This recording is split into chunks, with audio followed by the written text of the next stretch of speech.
Nota 10 podcast começando agora. E a gente tem acompanhado bastante nas redes sociais os pedidos de vocês, as sugestões de pessoas que a gente traz aqui para conversar, para a gente poder extrair o máximo, aprender, que esse é um dos maiores intuitos do Nota 10 podcast, levar informação para quem ama o carnaval, para quem vive o carnaval o ano inteiro e para quem gosta, mas não sabe como a festa funciona. Hoje a gente trouxe aqui uma pessoa mega importante e que tem um peso muito grande para o carnaval, mas eu vou deixar aqui para minha amiga Evelyn dar um oi para vocês também e apresentar essa grande personalidade do carnaval brasileiro. Boa noite, Evelyn. Boa noite, gente. Um prazer estar aqui novamente trazendo um entrevistado para vocês. Eu vou falar para vocês, não é qualquer entrevistado, tá? E não é qualquer mesmo. Inclusive, antes da gente começar isso aqui, eu falei pra Valesca, por favor, apresente o nosso carnavalesco. Aí eu fui passei a bola pra você já de dei volta. Spoiler. E eu tô falando já o nosso carnavalesco, porque eu nem consigo, né, dizer, um carnavalesco. Imaginem quem é? Já deu pra imaginar mais ou menos? Gente, esse é um cara que... Eu vou primeiro apresentar ele, depois eu vou fazer essa pergunta, porque eu quero dizer para ele, né, como eu o defino. E quero que ele diga se eu tô certa, se eu não tô certa, se eu tô errada, se eu tô exagerando ou não. Porque ele muda em um momento a história do carnaval, o curso que o carnaval tá correndo. E fala de pautas, bandeiras e deixa todo mundo louco, debatendo, dando suas opiniões, falando de ideologias, falando de escola de samba. Enfim, ele entra nesse contexto, nesse grupo carnavalesco para mudar a estrutura e muda a estrutura mesmo. Estou falando de Leandro Vieira, carnavalesco da Imperatriz Leopoldinense e que eu tive a honra e a felicidade de ter também como meu carnavalesco na Estação 1ª de Mangueira. Estamos aqui com o Leandro Vieira. Boa noite, Leandro. Boa noite. Alegria imensa estar aqui com vocês duas, batendo esse papo, falando de carnaval, falando um pouco da minha trajetória e batendo essa bola com vocês. Valesca. Oi, fala. Pode começar. Tá. Desenvolve com o nosso carnavalesco. Que daqui a pouco vem bomba. Vem. Vamos lá. Leandro, primeiro de tudo, estou muito contente que você está aqui. Muito obrigada por aceitar, compartilhar desse momento com a gente. Eu tenho a dizer que eu sou uma grande admiradora do seu trabalho, de lá de São Paulo. Agora eu estou aqui no Rio, mas de lá de São Paulo. Eu acompanho bastante o seu trabalho e eu vejo exatamente o que a Evelyn falou. A transformação que você fez no carnaval. E eu falo no carnaval como um todo, porque você realmente impôs um outro ritmo ao carnaval do Rio de Janeiro. Isso eu vou estender aos outros carnavais, por isso que eu vou falar carnaval. Você impôs um outro ritmo ao carnaval, colocando posicionamento político, levantando bandeiras, defendendo grupos. E eu quero saber em que momento que isso tudo se deu. Qual foi o momento dessa virada de chave para você colocar esse outro ritmo? Como que foi isso? Cara, eu não sei se isso se deve muito à minha maneira de pensar ou realizar carnaval. Na verdade, eu sempre tive o pensamento de que o carnaval é político. E é um fato que o carnaval é político. Só que as pessoas têm uma certa tendência a tentarem retirar a política de tudo aquilo que fazem, tendo o entendimento, né? E esse entendimento talvez seja até uma coisa mais recente, né? Tendo o entendimento de que política é partido. Política não é partido, né? E, na verdade, existe um pensamento que é um pensamento bem tosco, que é essa tentativa de tornar a política algo ligado a um partido. E as pessoas passaram a entender a política como algo distante. E a política é uma coisa que está no dia a dia de todo mundo, né? Nós somos seres políticos.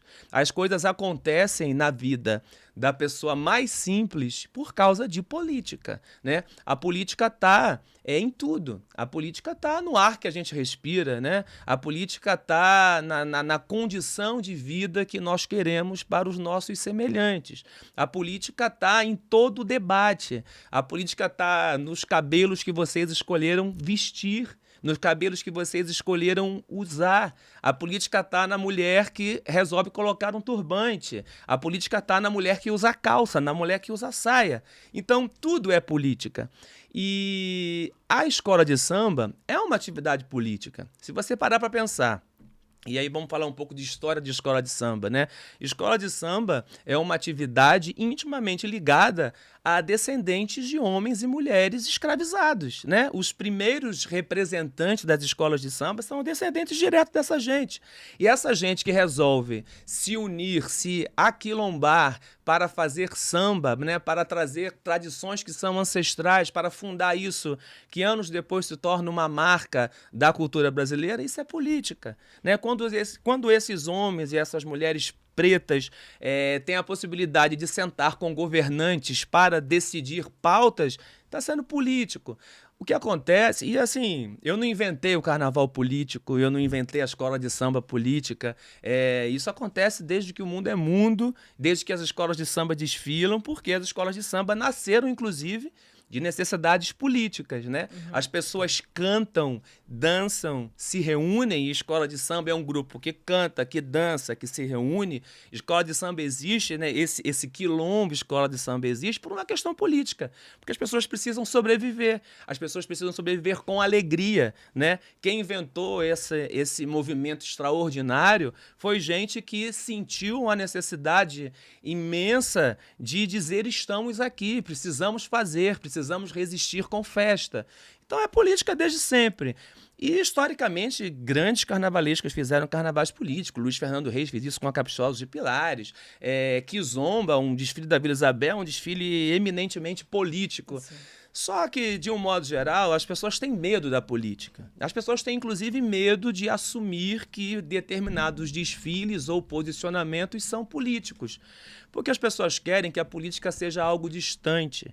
As pessoas querem que... E quando a política é algo distante, as práticas políticas continuam sendo feitas por grupinhos fechados dentro de salas trancadas, não representando interesses coletivos maiores. O que eu acredito que talvez eu tenha feito, porque eu sempre carreguei esse entendimento de política enquanto uma possibilidade de discurso, de política enquanto uma possibilidade de abrir os olhos, de diálogo e de conversa.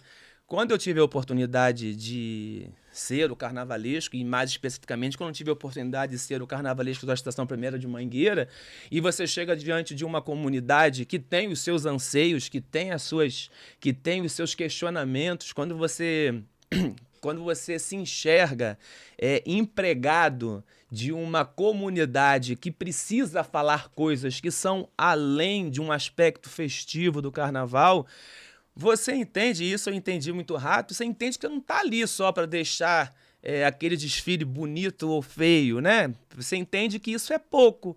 Para mim sempre foi um pensamento, fazer bonito é pouco para Mangueira, sabe? Fazer um carro bonito é pouco, né? Fazer uma fantasia bonita é pouca, se existem outras necessidades. Então, acho que eu entendi que o meu trabalho podia ser também a voz de muita gente, porque o carnavalesco, ele ocupa, inevitavelmente, um lugar de privilégio dentro da escola, né? Se você parar para pensar que o cara que organiza o discurso de uma escola de samba, né, que o carnavalesco tem essa condição, né, é do ofício do carnavalesco organizar, de certa forma, o discurso que a escola vai levar para a avenida no próximo carnaval. Isso é um privilégio absurdo, né? Então, quando você entende esse privilégio, e eu entendi o privilégio na ocasião de ser o carnavalesco da Mangueira, como entendi o privilégio de ser o carnavalesco do Império Serrano, eu achava que era pouco fazer bonito, entende? Então, se eu podia fazer mais, se eu podia vestir uma comunidade de uma maneira onde ela ia potencializar discursos, onde ela ia potencializar necessidades, onde ela podia questionar a maneira como a polícia entra dentro daquela comunidade, né? Se eu podia fazer alguma coisa que ia questionar o porquê os corpos similares aos corpos que existem na Mangueira, porquê as pessoas com trajetórias similares às pessoas que existem na Mangueira não são corpos ou trajetórias consideradas heróicas, por que não fazer isso, entendeu? Por que não ser uma espécie de antena dessas necessidades e vestir isso? E foi o que aconteceu. Eu acho que, assim, não é algo... Eu não inventei a roda nesse sentido, mas eu descobri que eu tinha algo mais para fazer, sabe? Eu vou até um pouquinho mais além. Eu acredito que a junção do trabalho que você exerce com o posicionamento da Mangueira, eu falo isso vendo de fora, talvez, sim, não sei se eu estou certa ou não, eu acho que caiu muito como uma luva. Uhum. O confronto do que você gostaria de apresentar com a ideologia da escola. Eu acho que foi uma junção muito, muito legal, a ponto de conseguir apresentar o trabalho da forma que foi apresentado. Eu não sei, é claro que você tem uma trajetória antes de chegar até a Estação Primeira de Mangueira. Não, só um anozinho. Mas... Eu fui muito rápido, para mim a trajetória ainda é uma trajetória muito curta. Eu não tenho nem 10 carnavais, nem 10 anos como carnavalesco. Sim, mas você teve uma história e até chegar ali, eu fiz a Caprichosa de Pilares aconteceu. E o Chiquinho me chamou para ser o carnavalesco da Mangueira. Então, assim... E aí foi esse boom. Porque foi tudo muito rápido, foi tudo... Aliás, eu acho tudo... Até hoje, para mim, é uma surpresa tudo que aconteceu nos últimos anos com o meu trabalho, com a minha vida, com a minha ligação ao carnaval. Foi perfeito, né? Eu tenho comigo que caiu como uma luva e eu acredito que acabou virando uma coisa muito marcante. Né, Evelyn? A Evelyn viveu todo esse momento, então ela sabe. Então ela com certeza vai saber falar muito melhor disso. Olha, Leandro, quando a gente começou aqui, eu falei assim, nossa, eu vou falar como que eu defino você. Até quando as pessoas me perguntam, né? E eu tenho o privilégio de quando as pessoas vêm me falar de carnaval, Evelyn, vamos falar de carnaval? E elas questionam muito as fantasias que eu usei. Uhum. E, inevitavelmente, elas perguntam de Leandro Vieira, né? Da conexão de Leandro Vieira com a Estação Primeira de Mangueira. Aproveitando esse gancho da Valesca, eu acho o seguinte... A Estação Primeira de Mangueira, ela tem uma história, né? Ela tem o seu legado, né? Todo construído com base política, né? Mangueira é uma escola de samba no pé do morro, geograficamente abraçada por uma favela. E sem levar em consideração as matrizes religiosas, sim, que fundam a Mangueira, tudo isso, né? É muita coisa. A escola é política na sua natureza. Natureza. Todos os candomblés que a gente já teve, a céu aberto ali dentro daquela favela. E eu acho que quando Leandro Vieira chega em Mangueira, ele chega com o enredo de Maria Bethânia, onde a gente já tem uma ligação direta, né, com o candomblé, né, com religião de matriz africana, e a gente se sente muito à vontade com esse enredo, né? Você consegue perceber os mangueirenses à vontade com esse enredo. É um enredo que já era pedido, não vamos fazer um enredo de matriz africana, e você traz a Maria Bethânia, indiscutivelmente, né, quase uma entidade de mulher. E aí, eu te defino como um carnavalesco revolucionário. Eu não te defino como um carnavalesco político, porque eu acho que se eu te definir como um carnavalesco político, eu vou estar sendo muito injusta com você. Uhum. Porque você é muito além de um carnavalesco político. Você é também um carnavalesco político. Você é um carnavalesco revolucionário. No sentido literal da palavra, né? O cara que vai lá e muda os padrões estabelecidos de uma festa que... Pensando assim, né, num geral, dá o troféu para a escola que tem mais dinheiro, que tem mais luxo. E você chega, faz um carnaval de 2016, mexendo dentro da própria escola de samba para fazer o teu carnaval de 2016. Até então, um nome desconhecido, entre aspas, no hall dos carnavalescos. Muita gente questionando a sua capacidade enquanto carnavalesco. e você vem remexendo numa escola que Mangueira não tem dinheiro. A gente não tem dinheiro, a gente não tem patrono, Mangueira não tem dono. E ele chega remexendo dentro da própria escola de samba para sair um carnavalesco 2016. E aí, dentro desse seu mexido, dessa sua genialidade, se eu posso dizer que você tem uma genialidade dentro de você, você faz um carnavalesco, você faz um carnaval não só impecável, mas um carnaval campeão.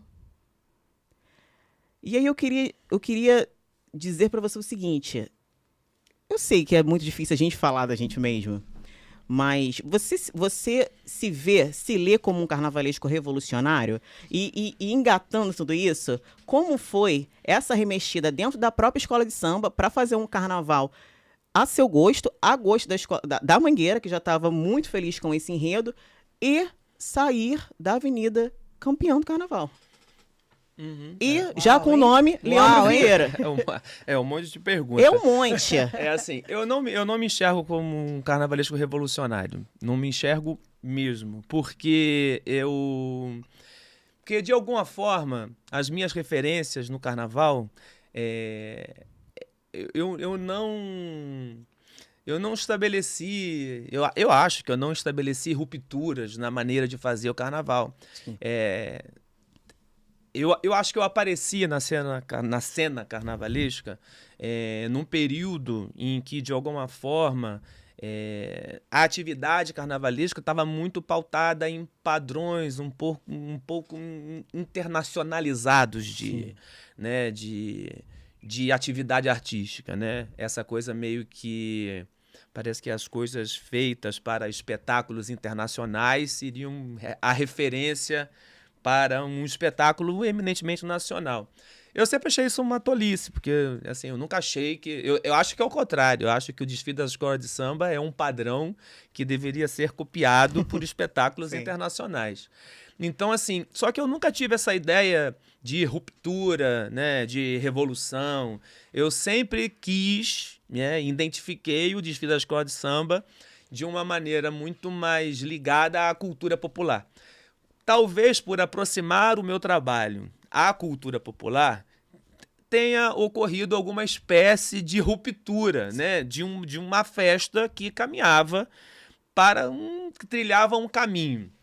E eu sempre escolhi coisas para falar, né? Os meus carnavais, não só os carnavais da Mangueira, mas o que eu fiz para a Imperatriz no grupo de acesso ainda, o que eu fiz para o Império no último carnaval, são carnavais de uma temática assim, muito popular, né? São carnavais de um entendimento muito, muito fácil, né? Assim, a minha Betânia de 2016 era a Betânia do Recôncavo da Bahia, a Betânia do Candomblé. Quando eu escolhi falar sobre a religiosidade brasileira, eu escolhi falar de uma religiosidade muito popular, da festa, dos santos, da Umbanda, contar a história do Brasil por uma outra ótica, celebrar o carnaval das escolas de samba e colocar o prefeito de Judas. Você vê, saquinho de Cosme e Damião, malhar o Judas, são tradições e atividades muito populares. Então, assim, eu sempre quis pautar o meu carnaval, o meu discurso, com as coisas eminentemente populares. Primeiro porque eu sou um homem do subúrbio, né? Eu fui criado no subúrbio do Rio de Janeiro, venho de uma família humilde, de tradições populares, então isso é o meu universo. Quando eu tenho a oportunidade de fazer alguma coisa onde eu posso mostrar coisas que acredito, eu não tenho outro lugar para olhar senão a bagagem que eu vivi, o que eu comi, onde eu andei, o que eu ouvi, né? As tradições que me foram passadas como um homem suburbano, né? Como um homem da periferia. E é isso que eu fiz com os meus carnavais. Então, assim, os meus carnavais, eles refletem um carnaval suburbano, um carnaval de temática periférica, com escolhas estéticas que se aproximam do subúrbio, e acredito que, por isso, exista um componente muito popular nas coisas que eu faço. E talvez isso seja interpretado pelas pessoas como uma aproximação de um carnaval que, na memória da gente, né, que somos mais recentes, isso talvez tenha sido apagado de alguma forma.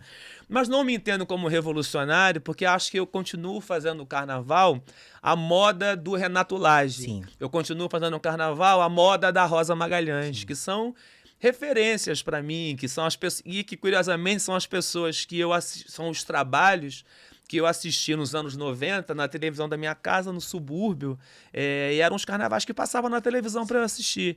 Então, assim, eu não acredito muito nessa ideia de revolucionário, porque eu acho que faço o carnaval mais carnaval possível, né? O carnaval desse embrião popular, né? Eu não vejo ruptura naquilo que fiz. Eu vejo muito mais uma tentativa de se aproximar com uma coisa que é mais essencial, sabe? Um carnaval mais acho que um carnaval raiz, sabe? Sim. Se fosse para usar um termo mais contemporâneo, assim, eu me distanciei de tudo que fosse Nutella no carnaval para poder fazer algo mais raiz, entendeu? Então, eu vejo essa ruptura, né? Quando eu falo que eu gosto de falar que você é um carnavalesco revolucionário, eu realmente considero, porque eu vejo essa ruptura quando eu assisto a minha comunidade muito mais à vontade e muito mais livre para falar de temas delas, para defender pautas sobre elas, sem nunca ter lido nada que pudesse instruir ela, né, a comunidade em geral, sobre seus direitos, os direitos perdidos, mas que elas começam a se entender, a se defender, a se proteger, a gritar por determinados direitos e determinadas histórias apagadas, enfim. Quando você chega na Mangueira. Então, a partir do momento que você causa essa liberdade e você faz com que essas pessoas que não tiveram instrução, não tiveram um livro para ler sobre, você causa nelas esse desejo de eu vou ser, eu sou, eu quero, porque é assim que tem que ser, porque é o mínimo de dignidade que eu posso ter. Quando você consegue fazer isso dentro de uma comunidade, você causou uma ruptura. Então, eu acho isso aí um depoimento lindo, né? Primeiro porque você sabe que eu sou, já ficar aqui rasgando aquela seda e tudo mais. Não, mas sabe o que acontece? É porque, assim, eu me tornei carnavalesco de uma maneira muito despretensiosa. Eu não tinha intenção de ser carnavalesco, não era algo que passava pela minha cabeça. Eu pensava outras coisas Eu pensava que eu ia trabalhar com arte, porque achava que tinha vocação, mas nunca imaginei que seria carnavalesco. As coisas foram acontecendo. E quando eu me tornei carnavalesco, também foi uma surpresa muito grande me tornar o carnavalesco da Mangueira, né? Se uma pessoa não pensa em ser carnavalesca, imagina a possibilidade de você ser cogitado para ser o carnavalesco da Mangueira. Mas eu me tornei, né? Em algum momento eu recebi o convite e aceitei o convite para poder fazer aquilo. E eu sempre digo isso, eu aceitei ser o carnavalesco da Mangueira sem saber, eu acho que eu não sabia ser carnavalesco. E eu tive que aprender a ser carnavalesco. Quando a gente não sabe alguma coisa e tem que aprender, eu tinha dito sim ao presidente, então eu tinha que aprender. Quando você tem que aprender a fazer alguma coisa, você se coloca numa condição de não saber. Quando você assume que você não sabe, é claro que eu não assumi isso publicamente, senão ia ser uma desgraça para mim. Mas eu me coloquei logo na condição de, olha, eu não sei ser isso que eu aceitei. Mas eu tenho que aprender a ser, né? E tem um tempo para eu aprender a ser, porque eu tinha um carnaval para fazer, eu aceitei, então dali a 10 meses eu tinha que apresentar um desfile. Então, quando eu me coloquei nessa condição de aprender a ser um carnavalesco, eu tinha que aprender a ser com alguém. E eu tinha o entendimento de que talvez eu soubesse alguma coisa sobre fazer fantasias, talvez eu soubesse alguma coisa sobre fazer alegorias, porque, de alguma forma, eu acho que isso é o mais fácil, né?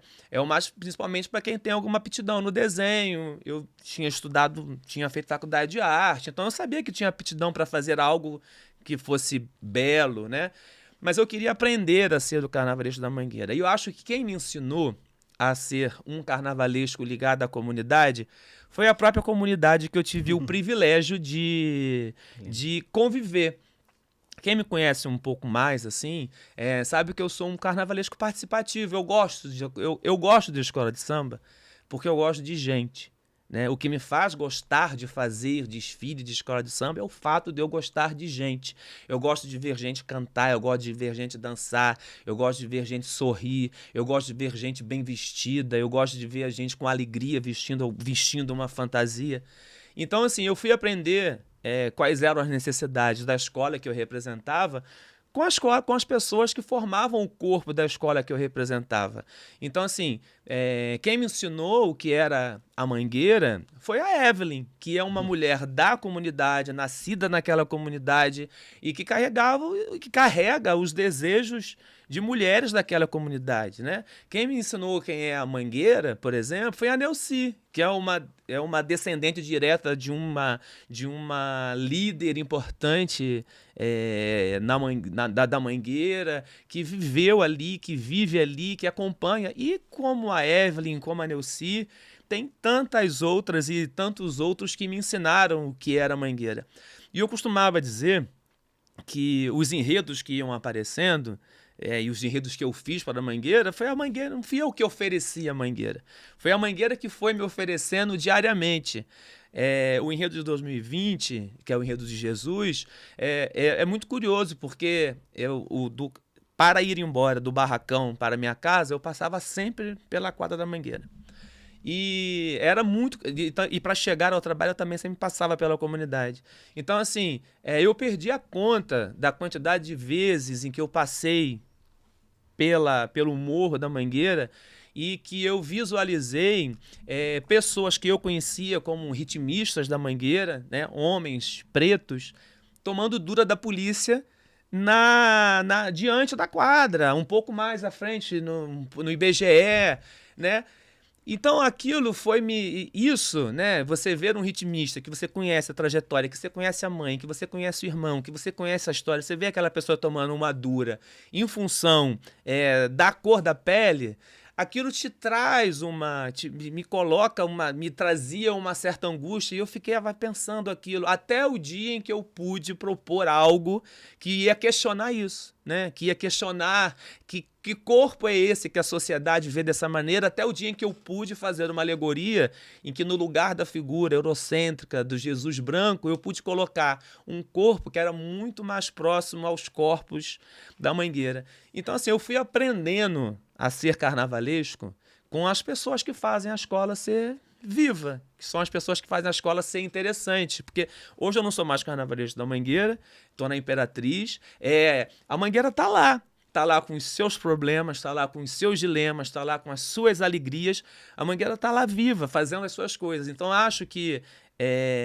o que a Mangueira me ensinou dentro do ofício de ser carnavalesco, e é o que eu levei para o Império Serrano, e é o que eu levo hoje para a Imperatriz, que é uma escola que, assim como a Mangueira está ligada ao Morro da Mangueira, a Imperatriz está ligada ao Complexo da Penha.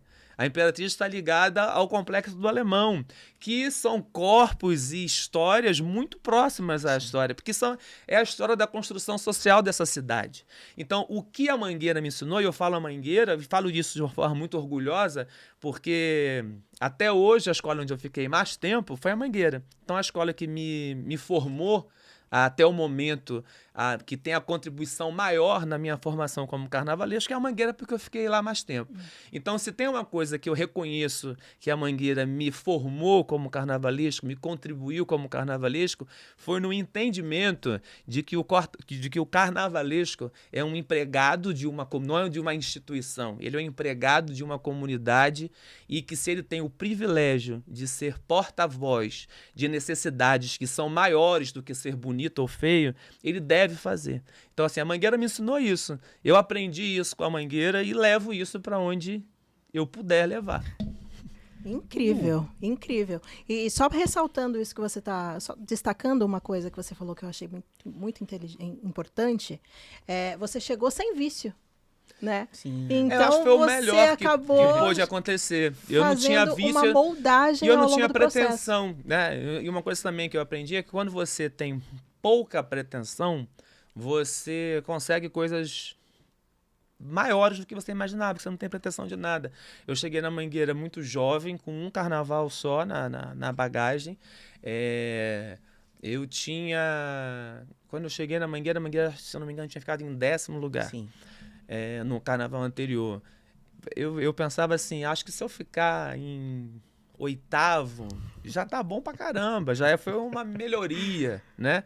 E eu nem acreditava também porque eu fui contratado no último ano para ser o carnavalesco do último ano da gestão de um presidente que ia ficar 3 anos.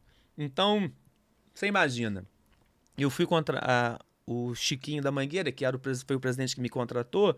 Você imagina, ele teve lá um mandato de 3 anos. No primeiro ano dele, ele contratou a Rosa Magalhães, que para mim é uma das maiores é a maior carnavalesca da história do carnaval, faz um trabalho que é a referência do meu trabalho. No ano seguinte, ele contratou o Cid Carvalho, que é um carnavalesco campeoníssimo, com campeonatos com a Beija-Flor, acostumado a fazer a Mangueira, um carnavalesco querido pela Mangueira. E aí, essas 2 contratações, não é que a contratação, mas de alguma forma, esse trabalho realizado anteriormente não deu muito certo. E aí o presidente resolveu trocar no último ano de carnavalesco. Eu, na minha cabeça, assim, e de maneira despretensiosa, eu imaginava assim, cara, eu acho que o que está acontecendo é o seguinte, é o último ano dele, ele deve ter gastado um bom dinheiro para contratar a Rosa Magalhães, ele deve ter gastado um bom dinheiro para contratar o Cid Carvalho. No último ano ele vai jogar a toalha. Sobrou um dinheirinho, cara. E chama esse menino aí. Vamos ver o que vai acontecer, né? O que vai acontecer. Então eu achava, na verdade, também, que era o primeiro e o último ano. Isso de pensar que seria o primeiro e o último ano, fez também com que eu pensasse assim, cara, se é o primeiro e o último ano, eu vou fazer também um pouco das coisas que eu acredito. Então, a Mangueira é uma escola muito marcada pelo verde-rosa. Será que tem que ser no Carnaval da Betânia? Será que precisa ser? Acho que não. Então eu fui um pouco assim... Ousado. Sem medo. A Mangueira era uma escola que não gostava muito de nudez. E eu achava que a comissão de frente da Mangueira teria que ter mulheres negras com seios à mostra para trazer essa coisa combativa. Porque, embora não pareça, o Carnaval de 2016 da Mangueira ele é cheio de cenas políticas, né? Sim. Uma primeira porta-bandeira que se apresenta raspada, catulada, é muito político. As pessoas também não associam muito o meu Carnaval de 2017 como político. Nossa. Mas Nossa Senhora Aparecida dançando de porta-bandeira é uma imagem muito forte politicamente. Então, eu fui fazendo as coisas sem a pretensão de estar acertando. Acho que essa despretensão de acertar me fez acertar em bastante coisa. Eu tinha pouco medo de fazer coisas que pudessem dar errado, entendeu? Achando até que podia dar errado. Mas sem medo de fazer. E foi dando certo. Eu acho que deu certo. Assim. Deu super certo. Como não? Só fazer um comentário aqui sobre a junção de um carnavalesco com uma rainha de bateria. É maravilhoso, né?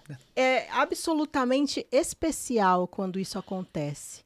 Porque a gente vê um cuidado com a figura que está ali na frente da bateria.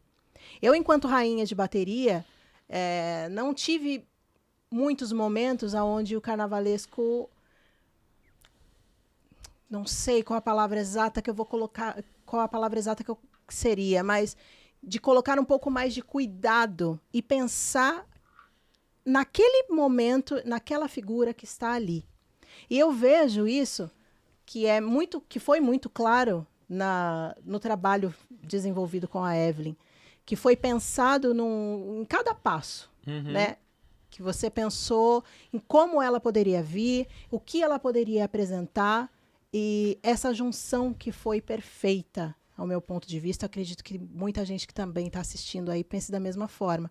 Porque quando ela entrou como Jesus Mulher, que foi uma coisa apavorante, no bom sentido da palavra. A gente bateu boca um pouquinho, né? Eu acredito que deva ter gerado uma polêmica, um comentário absurdo. Não, entre nós não. Não? Mas, Conta entre como que foi nós, esse não. momento. Na verdade, isso que você fala de como essa coisa que deu certo entre o carnavalesco e a rainha de bateria, é que, na verdade, o que acontece é o seguinte,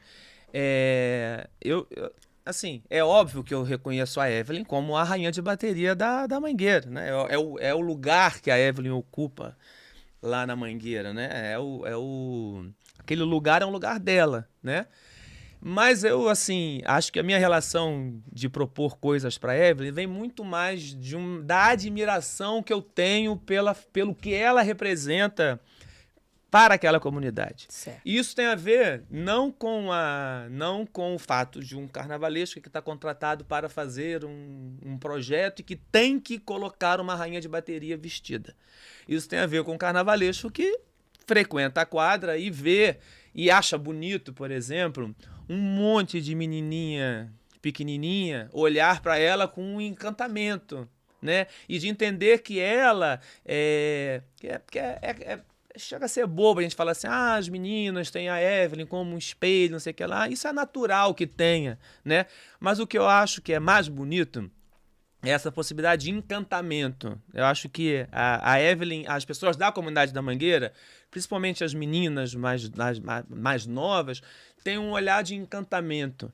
E aí, esse encantamento, que a gente pode falar, é um encantamento por beleza, ninguém vai dizer que a Evelyn é feia. É um encantamento... Não é só isso.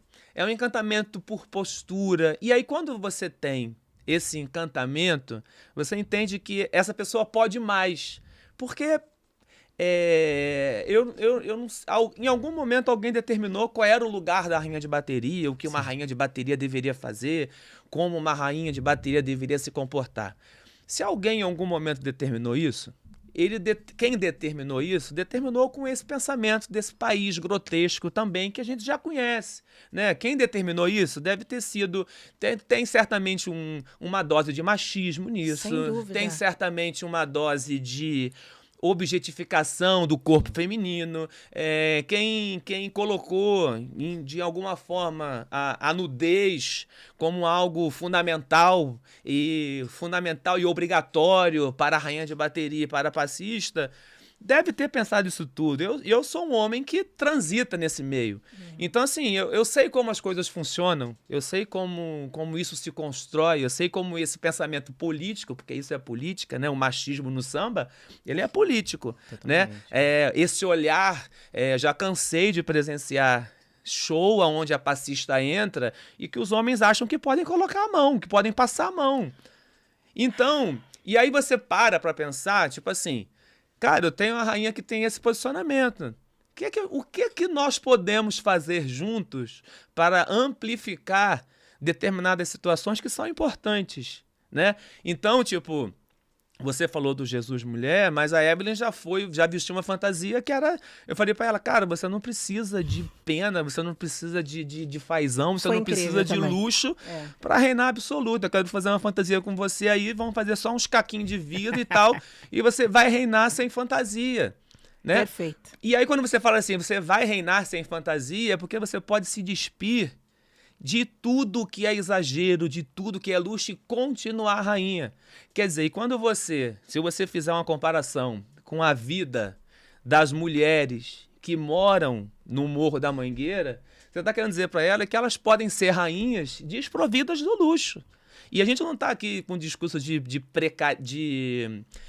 tornar a pobreza algo bonito, não. A gente está aqui dizendo que é preciso construir novas possibilidades de discurso. Quando a Evelyn se apresenta como a Esperança Garcia, né, para apresentar a história de uma mulher negra, advogada, ela está construindo uma possibilidade de discurso. Quando a Evelyn se apresenta como uma figura, como um corpo, como uma possibilidade do entendimento do corpo de Jesus, ela está denunciando uma série de coisas. Então, assim, o que eu falo, eu já falei isso para ela, que assim, a Evelyn, acho que as coisas que a Evelyn vestiu, elas são coisas grandes, porque nenhuma outra rainha poderia vestir o que a Evelyn vestiu. Isso é exclusividade, mas não é exclusividade porque eu a tornei exclusiva por vestir aquilo, é exclusividade porque só ela poderia vestir aquilo, porque só ela teria este lugar dentro da comunidade para vestir aquilo. Só ela poderia dizer aquilo.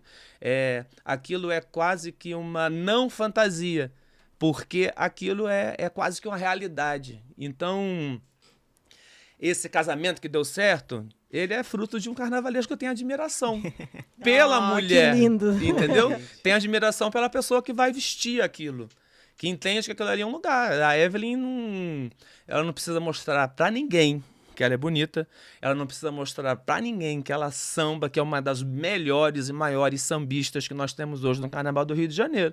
Então, se ela não precisa provar nada pra ninguém, a gente podia construir uma série de outras coisas juntos. Ela podia dizer que ela podia muito mais. Podia e pode, e acho que deve, porque é sempre bonito vê-la podendo mais. Ô, louco, Evelyn. Tá vendo? Ô, louco. Por isso que eu falei que eu não posso falar sobre, né? Porque a gente fica aqui falando. Demais. Porque o que acontece? O Leandro tá falando e tudo mais. Eu acabei me conectando e me encontrando muito mais, né? Quando o Leandro me coloca dentro dessas possibilidades, né? Quando o Leandro fala, a gente não tá tornando bonita a pobreza ou dizendo que a pobreza é boa, não, mas tornando possível outros caminhos possíveis. E não só o caminho do fazão, que é caro pra caramba, a gente sabe, né? Do chaton, que também é caro pra caramba, só a gente sabe quanto que isso gasta. E ao mesmo tempo, eu me senti contando a minha história, que hoje em dia, né, já não é mais, né, mas aí eu falo que já não é mais sobre mim, mas sim sobre todos os corpos e que a gente carrega, assim, por trás da gente, né? Não só o sonho das meninas, mas das mulheres da minha idade que não conseguiram realizar esse sonho. E ele me colocou, assim... Na verdade, eu não digo nem que não colocou um holofote na minha cabeça, mas um microfone na minha boca, né? E isso fez muita diferença pra mim. Os cacos de vidro, a minha mãe olhou pra fantasia e falou assim... o desenho, né? Que o Leandro desenha super bem. Ele faz exatamente... Eu não sei quem é mais louco, se é você ou se é o carnavalesco. Aí eu falei assim... Pior que eu acho que a gente tem o mesmo nível de loucura. Aí minha mãe falou, mas eu acho que isso vai dar certo. E a gente foi, e deu super certo, né? Foi além da expectativa que eu criei na minha cabeça e foi incrível. O Jesus Mulher, a gente conversou umas 2, 3 vezes. A gente estava conversando várias coisas e eu falei, nossa, que incrível ver Jesus Mulher, que presente e tal, tudo mais. Aí ele falou pra mim o seguinte, só que é o seguinte, vamos ter que tirar o samba. Aí eu falei, nossa, Leandro, será? Como assim? E tudo mais. E ele veio, né? Falou, com uma narrativa, que eu queria, inclusive, que você repetisse aqui, que isso é muito importante repetir. E aí eu fiquei pensando, eu falei, deixa eu pensar, porque eu comecei a pensar no que ele tinha me falado que eu não tinha pensado, sabe? Não tinha eu visto falei, por essa ótica, né? Não tinha visto por essa ótica. E aí tá o poder do diálogo, né? O poder da conversa. E aí eu levei e eu falei, nossa, Leandro, vambora. É isso. Tô dentro, topo, vambora. E aí, esse Jesus Mulher, né, por mais que a gente já estava preparado, né? Porque vão dizer, se me diz tudo mais, né? Teve todo um cuidado. O Leandro teve um cuidado de conversar com a gente sobre a concentração. De como a gente se comportaria na concentração, já estando, né, vestido de Jesus, mas como que a gente se comportaria ali? E ele teve esse cuidado. A gente teve 300 cuidados. Né? E muita gente acha que não, né? Vamos vestir um Jesus, vamos lá. Porque, na verdade, é o seguinte, quando você, assim, esses carnavais de 2018, 19 e 20, para Mangueira especificamente, a gente precisa contextualizar, né? Que país é esse de 2017, 18, 19? O que avançava em termos de construção conservadora e política, né? Que país é esse que bomba relógio é essa de país que misturava política, religião, né? Que questionava a ideia de Estado laico, né? Que país é esse que se dizia que queriam ter no STF alguém que fosse terrivelmente evangélica, né? Que país é esse, né? É um país de um avanço conservador muito grande, é um país de retrocessos sociais absurdos. E as pessoas têm essa ideia do carnavalesco político, do partido, do carnavalesco esquerdista, do carnavalesco comunista, fez com que as pessoas esquecessem um pouco, na verdade, que os meus carnavais sempre foram carnavais de diálogo. Os meus carnavais sempre foram carnavais de diálogo. Sempre foram carnavais de uma tentativa de diálogo. Quando você atravessa um momento, e eu considero que os últimos anos no Brasil é um momento sombrio, quando você atravessa momentos de construção histórica sombria, você deve, ao invés de levantar muros, construir pontes. E o meu Carnaval do Jesus, ele era um carnaval muito mais interessado em construir pontes do que erguer muros. É claro que você propor um Jesus num corpo feminino, você propor um Jesus num corpo indígena, você propor um Jesus no corpo retinto, vai levantar polêmica, vai levantar debate, vai levantar vozes dissonantes, porque é isso que a gente vive. A gente está aqui nesse papo e há 4 dias atrás, uma mulher aqui no Rio que estava ouvindo um samba da Grande Rio que fazia uma apresentação a respeito de uma entidade que erradamente foi associada ao demônio. Essa mulher foi e tomou uma facada no rosto porque estava ouvindo o samba da Grande Rio do Carnaval de 2022. Então, assim, esse é o país que a gente vive no momento. Então, essa ideia de construir diálogo, ela é baseada na ideia de construção de algo que também envolve o respeito, né? E quando você propõe algo que é público, você deve se preocupar com o público, né? Eu nunca tive desejo ou necessidade de produzir algo que fosse agressivo, porque a agressividade interrompe qualquer possibilidade de diálogo. Né? O discurso agressivo, ele é a melhor maneira de você frustrar a possibilidade de diálogo. Então, o meu interesse sempre foi dialogar, e dialogar com o contrário, né? Não adianta, assim, eu e a Evelyn temos um pensamento alinhado. Nós pensamos da mesma forma, nós projetamos um futuro de uma forma similar, nós queremos algo que é muito próximo. Mas eu não vou mudar o pensamento do que é diferente de mim de forma agressiva. Então, era preciso construir carnavais que se propusessem ao diálogo. E dialogar, de alguma forma, é se colocar numa condição de ser ouvido. Então, assim, nós não queríamos, em momento nenhum, causar agressividade e escandalizar absolutamente nada. Nós queríamos chamar a atenção para uma pauta que era importante, porque ninguém vai dizer para mim que o país que está no topo, que lidera o topo de feminicídio, isso não deve ser uma pauta importante. Então, assim, nós queríamos conversar a respeito disso. E para conversar a respeito disso, nós tínhamos que ser ouvidos. Então, e para ser ouvidos, a gente tem que ter um discurso que possibilite o diálogo. E acho que nós conseguimos isso em diferentes momentos, não só no Carnaval do Jesus, mas no Carnaval de 2019, no Carnaval de 2018, em todos os carnavais acho que nós realizamos.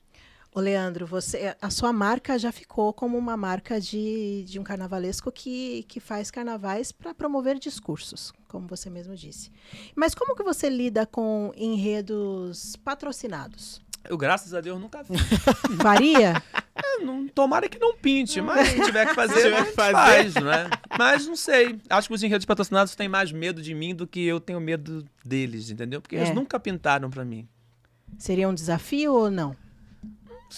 Só diante do desafio para eu saber se seria ou não. Até agora nunca apareceu a possibilidade de um enredo patrocinado. Como que você vê esse tipo de desfile? Patrocinado? Porque existe toda uma construção diferente. Você fica muito limitado a poder desenvolver determinadas coisas. Na verdade, eu acho que as escolas... eu sou um profissional do carnaval. Então, eu entendo também quais são as demandas financeiras do carnaval, né? Você vestir uma escola vestir 4.000 componentes, isso tem um custo. Você realizar um conjunto de fantasias que vai participar de uma disputa e que você tem que apresentar um altíssimo nível e muitas vezes você tem que recorrer a questões que são tecnológicas e tecnologia é cara. Então isso tem um custo. Então assim, eu sou um pouco contrário à ideia do... Eu acho que o patrocinador, ele é um parceiro. O patrocinador não pode ser aquele cara que vai determinar o que você vai fazer. E acho que as escolas de samba têm plenas condições, muitas têm um trabalho social incrível. Então acho que o patrocinador, ele tem que ser o parceiro da ideia de uma escola. E isso acontece com qualquer artista ou instituição que é patrocinada. O Roberto Carlos, né, para a gente usar assim, um cantor famoso que todo mundo vai entender, o Roberto Carlos foi patrocinado pela Nestlé. Isso não fez com que o Roberto Carlos passasse a vestir um terno marrom da cor do chocolate ou fosse cantar e compor músicas falando de bombom. Né? Ele era parceiro do Roberto Carlos, ele era parceiro da marca Roberto Carlos. Todo mundo sabia que o Roberto Carlos era patrocinado pela Nestlé, mas o Roberto Carlos não deixou de ser o artista que para apresentar temas ligados ao bombom, ao chocolate. Não passou a usar um terno marrom chocolate por causa disso. E eu acho que isso. As escolas de samba são... os patrocinadores têm que ser parceiros de ideias, parceiro do que a escola acredita, parceiro das iniciativas sociais. Entendeu? É isso. E aí, Evelyn? Olha, eu vou falar de uma questão aqui que, pra mim, assim, eu fiquei pensando, assim, inúmeras vezes, né? Porque eu fiquei sabendo antes. Eu fui no barracão da Mangueira e... pra ver o barracão, né? Como estava o barracão da Mangueira. Quando? Você vai saber, você vai lembrar desse fato. E aí eu fui lá na sala do carnavalesco e ele veio pra varanda ali apresentar esse carro, representar tal. E aí eu falei pra ele, e aquele carro ali atrás? O que representa? Aí ele foi e me explicou. Aí eu fiquei assim, falei, nossa, não é possível. Nossa. E eu fiquei pensando assim, falei, porque eu já achava Leandro muito, muito corajoso, né? Eu sempre achei ele muito autêntico. E quando ele me falou aquilo, eu fiquei, meu Deus do céu, o cara é bom mesmo, ele vai fazer isso. E eu torcendo para que aquilo fosse uma coisa... fosse chocar mesmo, arrebatadora. E aí chegou no dia da Avenida e foi arrebatador, que foi o carro onde a gente lia Ditadura Assassina, com um destaque especial a Hilde Ângel, filha de Zuzu Ângel, que é um marco, né, nesse período dos anos de chumbo, de força e coragem. E aquilo ali foi algo que mexeu muito comigo naquela sacada, quando você me contou. E no dia da Avenida, eu vi a gente chorando, claro, por todo um contexto que aquele desfile trazia, mas aquilo deu um choque assim, de coragem nas pessoas. E o que eu queria perguntar para você é o seguinte: em que momento aquele carro sai da sua cabeça e vira um projeto concreto? Você fala assim, eu vou fazer.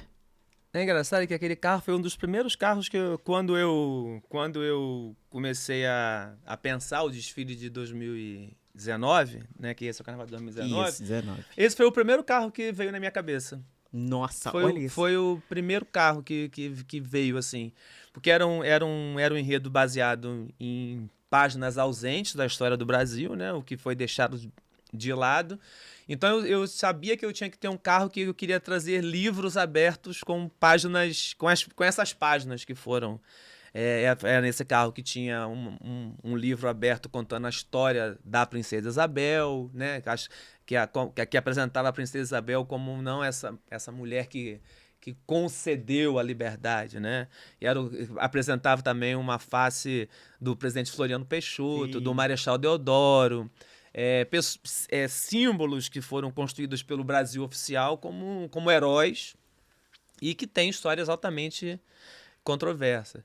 E essa história da Ildegá e da ditadura, ela vem muito em função dos discursos do Bolsonaro, né? A gente passou durante bastante tempo ouvindo o governo oficial brasileiro querer transformar o golpe de 64 na Revolução de 64, querendo justificar práticas de atrocidades, e inclusive a gente vê até hoje em manifestações fecha o STF, intervenção militar já. Então isso tudo é fruto do não entendimento da história. Então, para aquele momento, para o Brasil de 2019, era fundamental abrir um livro na parte frontal de uma alegoria, trazer de volta a história de uma mulher que teve a família dilacerada por um regime autoritário, por um golpe que levou homens desprezíveis ao poder, e com a página aberta, escrito ditadura assassina, para a gente relembrar para uma parcela da população brasileira que o que aconteceu no Brasil foi uma ditadura assassina que causou a morte, que suprimiu direitos, e infelizmente a gente precisa contar essa história até hoje. Em algum momento você falou assim, em algum momento você fala assim, não vou fazer, não vou levar esse carro. Não vou levar. Não, eu achava que esse carro era um dos carros mais importantes do desfile, achava um dos mais bonitos, inclusive. E eu também tive eu não posso deixar de falar isso, eu sempre falo isso de maneira pública, nesse sentido, a Mangueira, e quando eu falo agora a Mangueira, não é nem a comunidade com quem eu aprendi a ser o carnavalesco que sou, é a Mangueira no sentido de sua diretoria, né? Você conhece a diretoria da Mangueira, muitos desses homens são homens, inclusive conservadores, né? Têm as suas histórias particulares, né? E muitos homens conservadores e tudo mais, mas foram homens que sempre estiveram ao meu lado defendendo o que eu pensava ser o melhor para a Mangueira. Sempre me deram a liberdade absoluta de fazer aquilo que eu considerava que seria o discurso mais justo para uma escola como a Mangueira. Então, eu nunca tive medo de fazer as coisas que fiz, porque também tinham pessoas que me apoiavam, que me incentivavam e que me possibilitavam fazer, né? Sem objeções idiotas, né? Assim, de uma forma... Aquilo para mim é genial. Isso, assim, se eu pudesse escolher um momento, assim, né, que mexeu muito comigo, é esse momento. Mexeu comigo lá na sacadinha, quando você me fala sobre ele.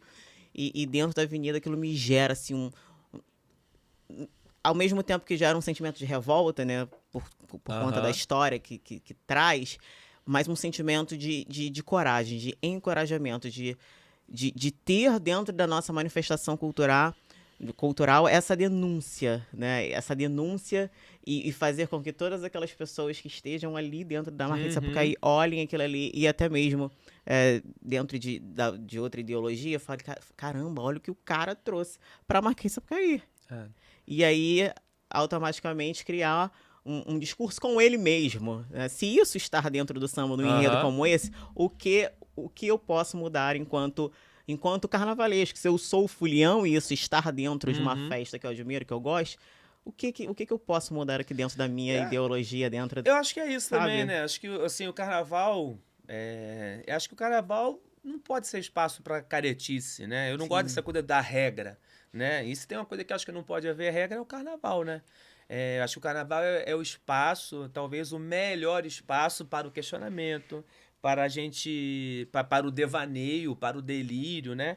E o que eu acho legal é que o carnaval tenha todas essas possibilidades, né? Que o carnaval seja também espaço para isso, né? Me incomoda muito quando eu ouço determinados discursos que dizem que o carnaval né? O carnaval é isso. O desfile da escola de samba é isso. Porque quando você fala que é isso, você está excluindo todas as outras possibilidades que também pode ser carnaval e que também pode ser desfile da escola de samba.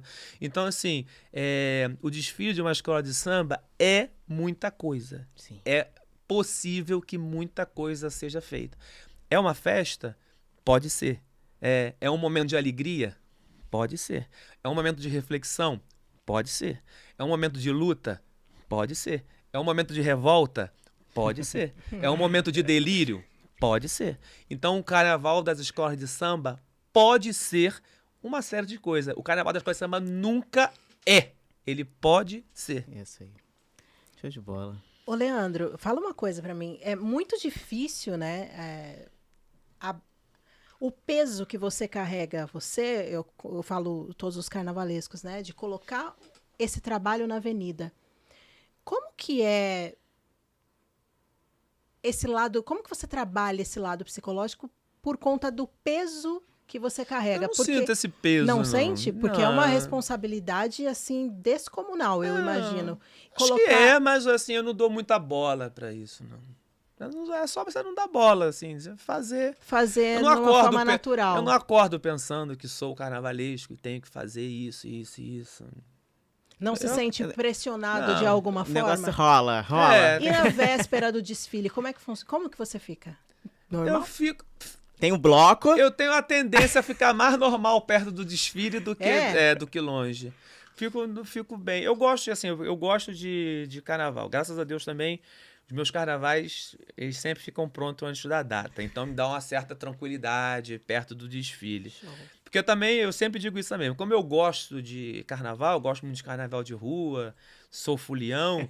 Então, assim, eu também corro para trabalhar logo para perto do desfile trabalhar menos e sobrar tempo. Aproveitar. Porque o que atrapalha o meu carnaval é o desfile das escolas de samba. Porque eu tenho que terminar para poder desfilar. Então, isso atrapalha um pouco. Então, assim, eu tento... Sensacional. Eu tento estar o mais adiantado possível com as minhas coisas. Mas eu sou tranquilo, perto do desfile eu sou bem tranquilo. Eu sou tranquilo, eu sou agitado. Eu sou muito acelerado, durmo pouco e tudo mais. Mas não com essa sensação de responsabilidade, de peso, de responsabilidade. Eu sou naturalmente acelerado. Mas eu não dou muita bola para essa... o carnavalesco, a responsabilidade... Eu levo de boa isso, tranquilo. Agora, olhando o trabalho dos seus amigos, parceiros carnavalescos das outras escolas, de outros vários carnavais, tem algum carnaval que você assistiu e que fala, poxa, eu queria tanto... Tem vários. Se eu pudesse escolher um, eu gostaria de ter feito esse. Eu sempre que posso, eu cito a minha admiração pelo Renato e pela Rosa, né? Eu comecei, inclusive, a conversa antes de você me perguntar, falando deles. Sim. Que são dois artistas, para mim, geniais, que me fundam como artistas de carnaval. Mas tem muita gente que eu admiro, né? O trabalho do Léo e do Gabriel na Grande Rio, são dois artistas também geniais, né? Com esse último Carnaval do Exu, o Carnaval do Joãozinho da Gomeia, os trabalhos que eles fizeram no Grupo de Acesso também são... Eu tenho admiração por gente que você olha o trabalho e você vê que existe um pensamento além do fazer bonito ou feio. Então, quando você vê um trabalho da Rosa Magalhães, quando você vê um trabalho do Renato, do Léo, do Gabriel, você tem a percepção de que aquilo foi feito...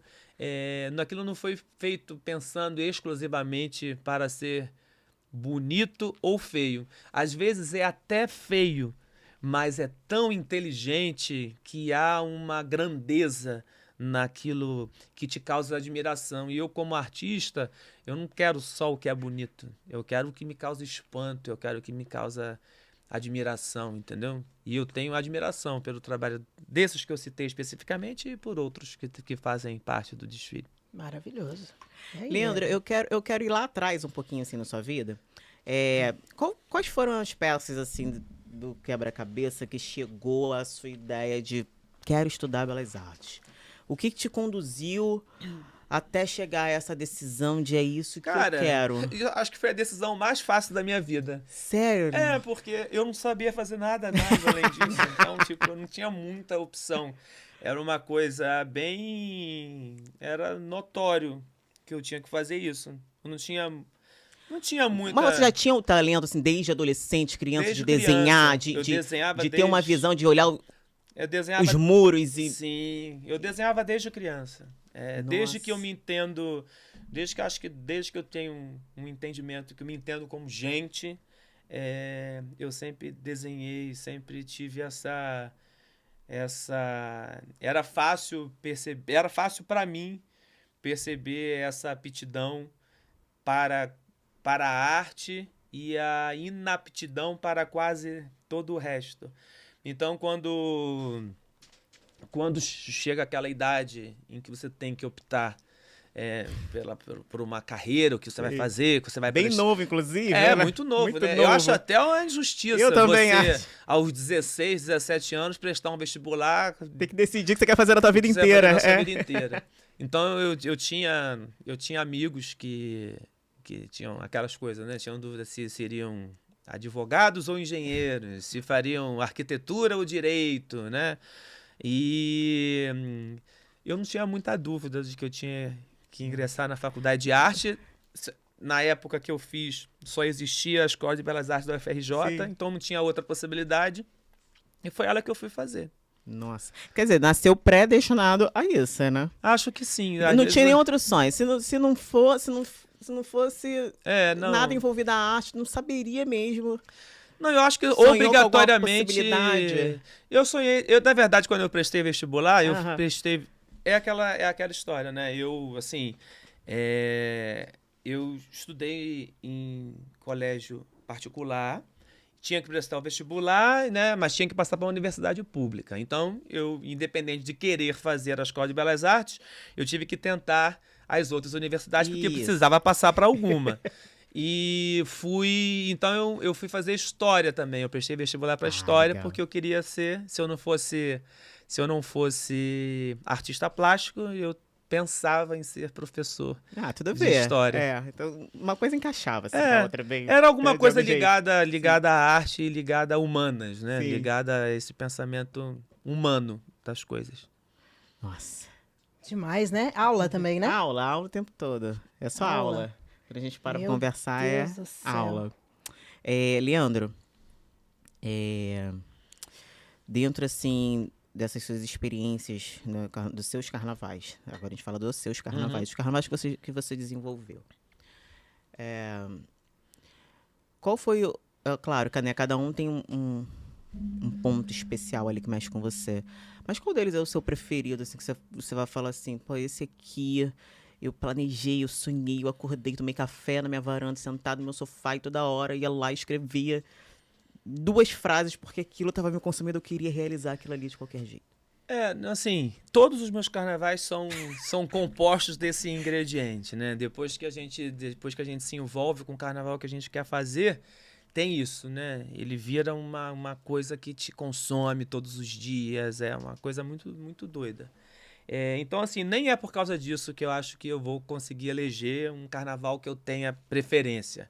Mas, assim, pelo menos até aqui, o carnaval que eu tenho mais orgulho de ter realizado é o Carnaval da Mangueira de 2019. Mas é porque você teve uma... É isso que você sugeriu? Falei, não. É que, na verdade, que eu acho o meu carnaval mais... É o carnaval que eu acho que tem mais a cara do carnaval que eu acredito. Eu acho que é certamente o meu carnaval mais ousado nessa... É o carnaval mais ousado na ruptura estética. E aí sim, eu acho que esse carnaval especificamente, ele é um carnaval que apresenta uma ruptura estética, né? Porque é o carnaval, como eu falei, que o feio... eu não abro mão do feio para fazer o carnaval que as pessoas acham que tem que ser bonita. É curioso porque esse carnaval é um carnaval onde eu sou despontuado por um jurado que acha que tem um excesso de morbidez e de morte e de sangue, que ele considera algo anticarnavalesco. Não, eu acho que é um direito do jurado pensar isso, mas assim, e assim como é um direito meu achar que o anticarnavalesco é também motivo para fazer carnaval. Então, assim, eu acho que é um carnaval muito corajoso, é um carnaval muito audacioso, é um carnaval que reflete muito a minha maneira de pensar, entendeu? Eu acho que o Carnaval da Mangueira 2019 é um carnaval regido pelo Sol de Leão. E aí isso deixa esse carnaval corajoso, potente, bonito. E por tudo que esse carnaval especificamente me proporcionou como artista, proporcionou a Mangueira como escola de samba, proporcionou enquanto discurso, o que esse samba conseguiu de conquistas para o próprio desfile, para a própria festa. Então, assim, não é... eu escuto muito isso, né? Assim, não é o meu carnaval mais bonito, mas... Isso encontra muito o meu pensamento de carnaval. É não ser o mais bonito e, para mim, ainda assim, ser o meu melhor carnaval. E talvez eu acho que ele é o meu melhor carnaval porque ele não se preocupa com a beleza das coisas, né? Ele se preocupa com a grandeza das coisas. É um carnaval grande demais para ser considerado só bonito. E quanto tempo você demorou para poder desenvolver esse enredo? Foi o mesmo tempo dos outros, né? De um ano para o outro que a gente desenvolve, não tem esse tempo todo guardado, não. É que tem essa coisa, mas quando você tem mais esse pensamento assim despretensioso, quando você não tem muito cagaço para fazer as coisas, quando você fica com medo, você tem eu podia ficar com medo, eu faço isso com a Princesa Isabel, eu faço isso com escrevo ditadura assassina, faço um carro com um monumento aos bandeirantes e vandalizo. Quando você não fica pensando muito isso, você faz. Se pensar muito, não faz, né? Você vai fazendo. E aí deu certo. Eu acho que é o carnaval, para mim, é o meu melhor carnaval. E é o melhor carnaval nesse sentido mesmo, né?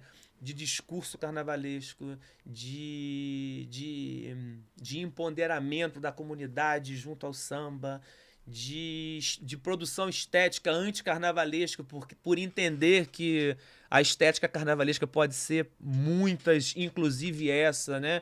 Que um monumento pichado é estética carnavalesca também, sim, né? Que corpos ensanguentados pode ser também estética carnavalesca. Sim. Não é só o que é brilhoso, o que é colorido, o que é fluorescente, entendeu? Então, eu acho que é um carnaval... É isso, é um carnaval grande demais para ser só bonito. E marca uma bandeira, né, verde e rosa. Sim. Que é a queridinha. A queridinha de todos nós. A queridinha de todos nós, de todos os sambistas, inclusive. Né? E de muitos brasileiros, Muitos brasileiros. E acho que é isso também, esse carnaval é um carnaval importante, porque ele é um carnaval que está marcado no Brasil de agora.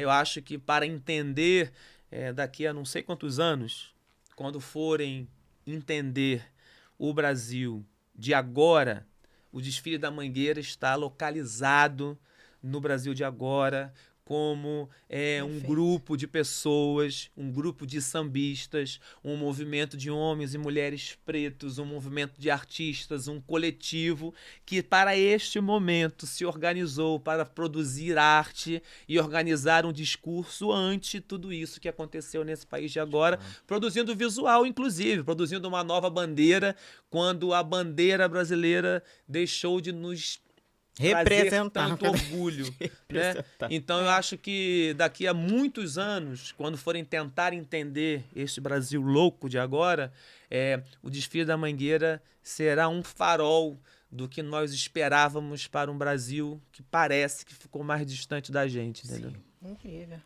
Incrível. E como que você vê o carnaval daqui uns 20 anos? Daqui a uns 20 anos. Nossa, como é para você? Como você imagina que vai ser daqui a uns 20 anos o carnaval? Eu nunca parei para...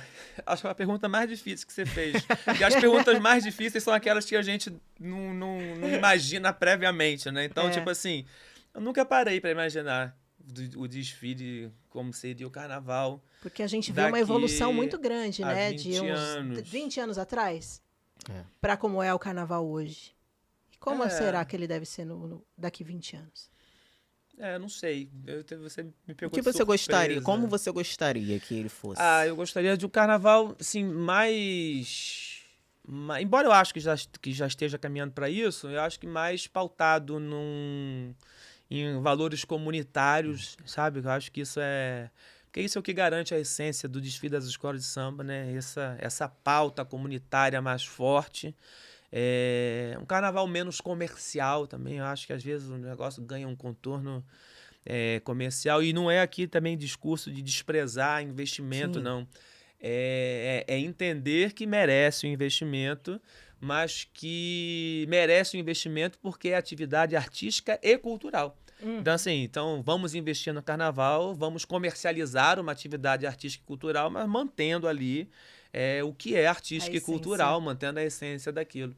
Então, assim, eu gostaria que o carnaval caminhasse cada vez mais nessa direção, né? Na direção do entendimento de que essa atividade é uma atividade cultural, artística, política importante, né? E que deve ser mantida dessa maneira, né? Acho que algumas coisas têm que ser preservadas, porque se você não preservar isso, perde muita coisa. Some, É. De verdade. Eu tenho uma última pergunta. É assim, né, agora, a Mangueira, né, quando você chega na Mangueira, quando eu falo pra você que você dá essa liberdade de, comunidade, morro, isso eu falo da favela mesmo, as pessoas da favela do Morro da Mangueira começam a ter essa liberdade de falar até com propriedade, porque elas desfilaram, né, falando sobre tal tema. Mas os mangueirenses, em geral, eles começam a entrar na quadra da Mangueira e a lotar a quadra da Mangueira e se posicionaram politicamente da forma mais tranquila e livre possível. E assim, por mais que a Mangueira já tenha o seu histórico, né, político desde a sua essência, a sua chegada, o tempo que você permaneceu dentro da Mangueira, você criou essa coragem e essa liberdade dos mangueirenses em geral, não só os mangueirenses Morro da Mangueira, mas os mangueirenses em geral. Eu fico super feliz, né? Inclusive, grito junto, tô junto, pulo junto com toda essa manifestação política que, sim, existe dentro da Mangueira hoje de uma forma muito livre, muito, muito legítima. E aí eu pergunto para você, dentro da sua concepção, o que falta para as outras instituições se posicionarem, se sentirem um organismo político, que é o que a Escola de Samba é, a gente sabe, a Escola de Samba é um organismo político. O que você falta? Talvez você ache que tentam retirar o lado político da Escola de Samba, ou você acha ainda que é um processo que a gente vai conquistar isso? É assim, essa sua pergunta é uma pergunta, ela é muito fácil de ser respondida, mas ao mesmo tempo ela é uma pergunta muito complexa. Na verdade, a Mangueira, eu conheço algumas escolas, assim como conheço a Mangueira. E a Mangueira, diferente de muitas escolas, ela tem uma particularidade que eu acho que talvez seja, inclusive, o segredo da Mangueira.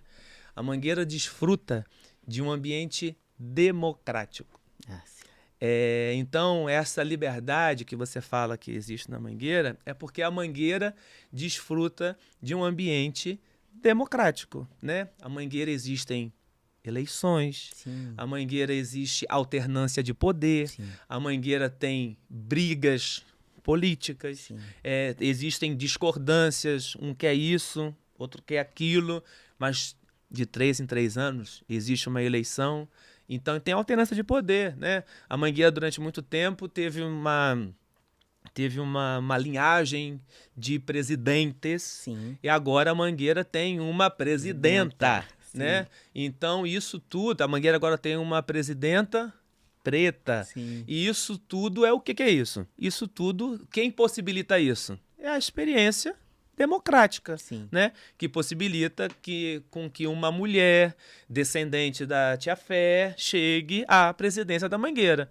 Em outras escolas, isso talvez não aconteça, porque em outras escolas o ambiente democrático não existe. Em algumas escolas tem donos, né? Existem escolas que é tipo a corte britânica, né? Então, tipo, tem dono e vai e passa e é isso. Então, tipo assim, a Mangueira desfruta de um ambiente democrático, outras escolas não, mas isso é a história de cada escola. Cada escola tem a sua história e para cada história há uma sentença. Uma sentença, de verdade. Falou tudo, perfeita. Leandro, a gente já está começando a partir para os momentos finais. A gente queria ficar 3 horas conversando. Nossa. Mas só que a gente tem um momento aqui que se chama um ou outro. E aí eu dou opções e você escolhe a que você preferir. Como é que é isso? Não, calma, não é nada polêmico. Ou sim. Vamos ver. Bom, vamos lá. Você prefere um carnaval político ou um carnaval de homenagem? Político. Você prefere carros alegóricos mais luxuosos ou rústicos? Rústicos. Você... Ele é bem direto, né? Não, ele é. Direto. Ele Aí não tá tem fácil, polêmica, isso aí tá não. fácil. Essas duas tá fácil. É, né? Pra ele Ah, então tá. Então acho que eu vou usar um pouco, não. Quer mandar alguma? Você prefere um país de Bolsonaro ou um país de Lula? Um país de Lula. Pronto. Enfim, o Leandro, gente, eu acho que nada pro Leandro é polêmico, né? É porque, eu vou falar um negócio pra você e eu acho que você vai concordar comigo, né? Eu acredito, assim, o Leandro, ele, como ele já disse aqui, ele não tem medo de executar as ideias e a arte dele. Então, pessoas que não têm medo de executar essa arte, que botam a cara, nada é polêmico pra elas, né? É verdade. E defender ideias e pontos de vista não pode ser polêmico. Não pode ser polêmico, isso, não há, pode não há ser polêmica em você isso. defender um ponto de vista. Sim. Mesmo os pontos de vista contrários. Eu não Sim. vejo polêmica em alguém defender um ponto de vista que é diferente do que eu penso. Sim. Aquilo representa o que a pessoa está pensando, né? E a gente tem que estar disposto ao contrário. Sim. Só isso. Não É há isso. polêmica nisso. Não pode ter polêmica, isso aí é verdade. Então não tem polêmica, é isso aí. É isso. E aí, Evelyn, você também tem o seu momento, Tenho. né? A Evelyn também tem um momento super especial. Tenho. Conta, Evelyn. Eu tenho as minhas rapidinhas, e aí eu queria que você talvez remetesse. Você vai fazer uma lembrança lá no passado, sua infância, sua adolescência. Eu vou te dar um nome e você vai me retornar com alguma escolha. Vamos ver. Um cheiro. Um cheiro. E essa aí é difícil, hein? Tudo que é mais básico é mais difícil. Vocês Essa é estão vendo? difícil. Um O cheiro. básico é difícil. Um cheiro. Acho que um cheiro bom, é isso? É um cheiro que você senta e fala, caramba, esse cheiro... Nossa. O cheiro da casa da minha mãe aos domingos, assim. Quando eu morava com a minha mãe, com meus irmãos. Aquele cheiro de comida, aquele cheiro de família junta, entendeu? É o cheiro da casa da minha mãe aos domingos, quando eu era mais jovem. Acho que é um cheiro... É uma lembrança muito boa. Uma comida. Uma comida? Comida... Acho que feijoada. Feijoada. Amo. Um livro. Um livro? Isso aí é mais difícil, porque livro tem muita coisa boa, né, assim. Mas, assim, pensando rápido, assim, eu sou um apaixonado pelo trabalho do Jorge Amado, né? E eu falo sempre isso porque eu sou um apaixonado pela Bahia. E é muito curioso, porque antes de conhecer a Bahia fisicamente, eu imaginava uma Bahia graças à literatura e o que escrevia o Jorge Amado sobre a Bahia.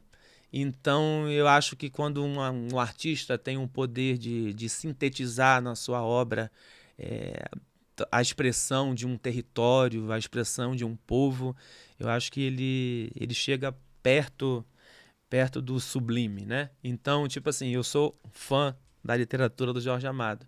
Então, esses livros, Teresa Batista Cansada de Guerra, O Compadre de Ogum, são livros a literatura do Caymmi, do Jorge Amado me encanta. Assim. Uma música.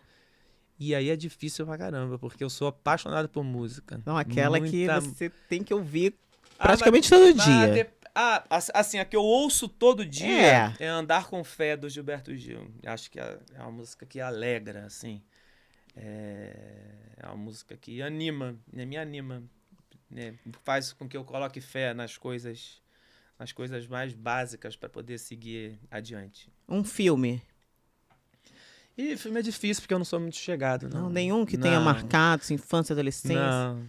Eu nem lembro os filmes que marcou a minha adolescência, eu nem lembro. O homem gosta de escrever e de ler mesmo. Não, eu não gosto de filme, não sou muito chegado. Uma frase. Uma frase? Eu gosto muito de uma frase curtinha, mas que resolve muita coisa. Foda-se.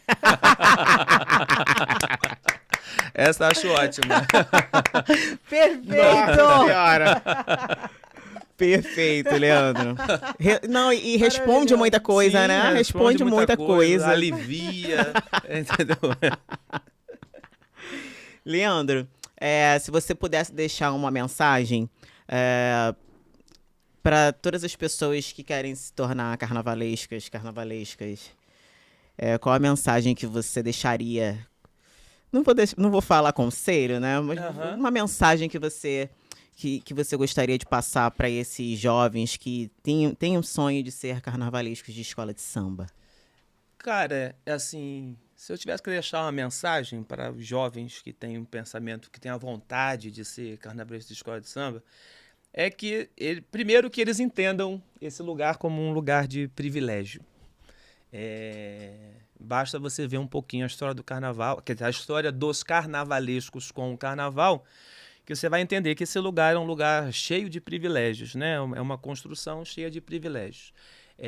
Isso é uma coisa que eu aprendi com o tempo, com o estudo e com o convívio com muitas pessoas, é que nesse país de desigualdade que a gente vive, é muito importante a gente saber o que fazer quando nós nos encontramos em lugares que nos colocam privilégio.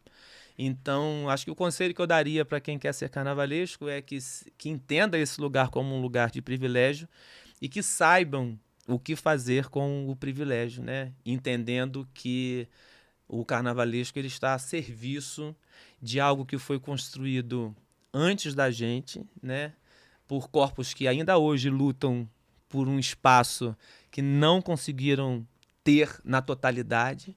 Então, mais do que desenhar, fazer bonito, combinar cores e vestir com beleza uma escola de samba, que entendam o seu papel social dentro desse contexto, que só com o entendimento do seu papel social dentro desse contexto a gente pode contribuir, não para fazer uma escola bonita, mas contribuir para que a gente tenha um país mais bonito, né? Um país socialmente mais próximo do que a gente acha que é bom. Uau! Uou! Uou!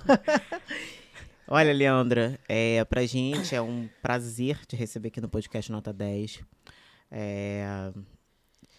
A gente está começando a nossa segunda temporada e a gente queria muito, né, trazer você aqui para poder falar de carnaval, dos seus carnavais. Você me chamou, eu não ia falar que não, né? A Valesca eu não conheço tanto. Se ela tivesse me chamado, de repente eu ficava até meio assim de ir e tal. Mas você me ligou, não, eu quero fazer um negócio. Falei, tá bom, fala logo a data, fala logo a hora. Foi quase uma intimação, né? A hora eu não botei muita fé, não. Eu vim na hora, mas eu sabia que não ia ser na hora. Conhece, né? Conheço. Gente, a pior coisa que tem são os seus amigos, né? Porque eles falam assim... Eu não sei por que eles estão falando isso. Imagina a Evelyn, uma pessoa mega pontual. Mas aí ela falou comigo... A culpa é do signo. Nem posso falar, né? Você também. Vou anotar de caneta na agenda aqui, não vou nem anotar de lápis. Não vou poder faltar mesmo, não vou poder dizer que não, então vou anotar logo de caneta. Olha, uma honra pra gente. A gente queria muito te ouvir falar de carnaval. Você é um grande exemplo de carnavalesco. Você entra no hall dos maiores carnavalescos do mundo, né? Do Brasil não, né? Porque não tem nenhum carnavalesco no mundo, né, gente? Do mundo, assim. Você é o marco. Eu acho que você entra, assim, na calçada da fama do carnaval. A gente tem que fazer isso, gente. Verdade. Tem que fazer, porque um cara como você é desprovido de medo. Cheio de coragem para falar de arte, para falar das necessidades dos corpos que compõem a estrutura carnavalesca, de um cara que se coloca a serviço da sua comunidade. Um líder, né, que escreve sobre a sua gente e faz questão de colocar isso dentro da Marquês de Sapucaí para que o mundo todo assista. Então, assim, te ouvir é um privilégio, é uma honra pra gente. Então, muito obrigado por você estar aqui com a gente no podcast Nota 10. O convite de estar aqui. a possibilidade de estar com vocês, participar disso aqui, é uma alegria. E se a Valesca me chamasse, eu também falava que sim. Eu sei, ele viria. Ah, mas eu ia insistir muito. Ia. Ai, Leandro, amei que você está Obrigado. aqui com a gente. Foi um momento de muito aprendizado, conhecer seu ponto de vista sobre a sua forma de trabalhar. Realmente mega diferente. A gente também já na primeira temporada, a gente recebeu também 2 carnavalescos emblemáticos. Sim. Mauro Quintais. Ah, maravilhoso. Né? Eu adoro o Mauro. Mauro maravilhoso, junto com Com Jorge Freitas. E foi um programaço, compartilhando das experiências deles, dos pontos de vista deles. Então, deu para dar uma confrontada muito bacana e só engrandeceu o nosso programa. Bom, Quero fico muito feliz. agradecer que você veio. Foi Eu que muito agradeço. especial. Obrigada. Valeu. Bom, agora deixa o recado pro pessoal, Valesca, compartilhar É isso, a né, gente. É isso. Compartilha a gente. Compartilhe Manda pros seus bastante. amigos. Isso aqui é papo, gente. Pra vocês aula. Não, senta, faz a É. pipoca. Prepara o refrigerante, quem não gosta faz um suco, não sei. Senta e assiste esse podcast, que isso aqui é aula. Aula dada por Leandro Vieira. Verdade. E a gente se vê aqui na próxima semana. Vocês sabem, né? Um episódio por semana.